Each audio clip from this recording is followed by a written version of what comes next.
মধ্যরাতে জুলাই ঘোষণাপত্র নিয়ে দুই উপদেষ্টার স্ট্যাটাস। আজ জামাত আমিরের ওপেন হার্ট সার্জারি দোয়া কামনা। তিস্তা ধরলার পাড়ে আতঙ্কে নির্ঘুম রাত পার হাজারো পরিবারের। এবং অবশেষে শুল্ক কমে 20% কার্যকর 7 আগস্ট থেকে। মধ্যরাতে জুলাই ঘোষণাপত্র নিয়ে দুই উপদেষ্টার স্ট্যাটাস। মধ্যরাতে জুলাই ঘোষণাপত্র নিয়ে স্ট্যাটাস দিয়েছেন অন্তর্বর্তীকারী সরকারের তথ্য উপদেষ্টা মোহাম্মদ মাহফুজ আলম ও স্থানীয় সরকার পল্লী উন্নয়ন ও সমবায় মন্ত্রণালয়ের উপদেষ্টা আসিফ মাহমুদ সজীব ভূঁইয়া। শুক্রবার 1 আগস্ট রাতে উপদেষ্টা মাহফুজ আলম নিজের ভেরিফাইড ফেসবুক আইডিতে লেখেন, জুলাই ঘোষণাপত্র এখন বাস্তবতা।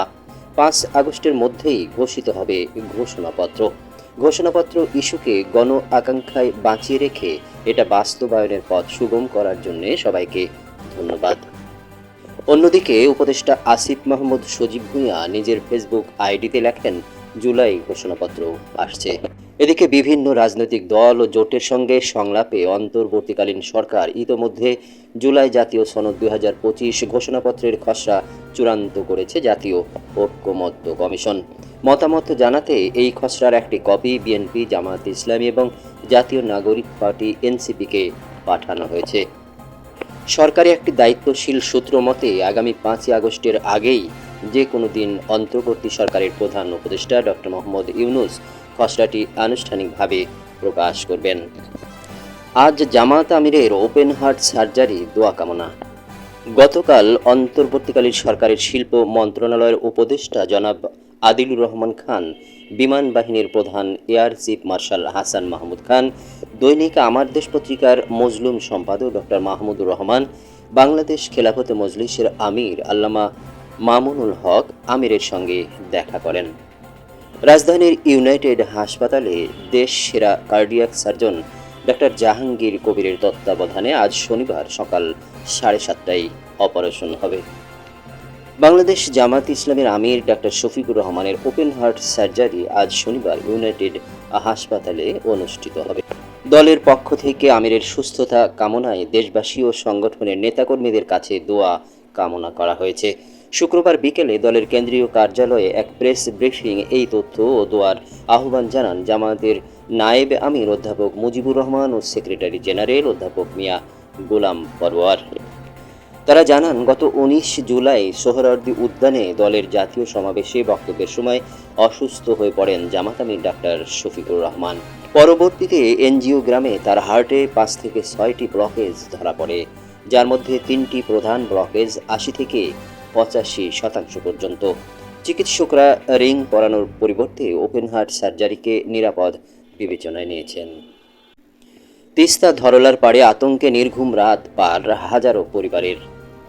তিস্তা ও ধরলা নদীর তীরে ভাঙ্গনে দিশেহারা হয়ে পড়েছে লালমনিরহাট জেলার নদী তীরবর্তী পরিবারগুলো।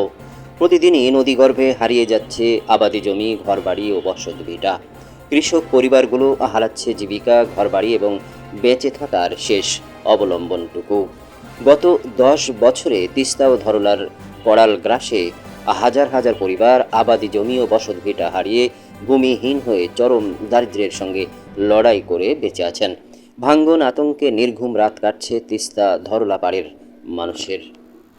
ধরলার ভাঙ্গনের ভয়াল থাবায় ক্ষতিগ্রস্ত হয়েছে লালমনিরহাট সদর উপজেলার মোগলহাট ইউনিয়নের ঝুমকা, বনগ্রাম, শিবেরকুঠি, বাঁশুরিয়া এবং তিস্তা নদীর ভাঙ্গনে লালমনিরহাটের কলেজপাড়া, ধুবলি, সিন্ধুরনা, পবুলিয়া। লালমনিরহাট সদর উপজেলা ঝুমকা গ্রামের কৃষক আব্দুর রহমান শেখ 65 বলেন, ধরলা নদী ভাঙতে ভাঙতে শুধু বসত ভিটাটুকু বাকি আছে। কিভাবে চলবে আমাদের আগামী দিনগুলো একমাত্র আল্লাহ জানেন। অবশেষে শুল্ক কমে 20% কার্যকর 7 আগস্ট থেকে।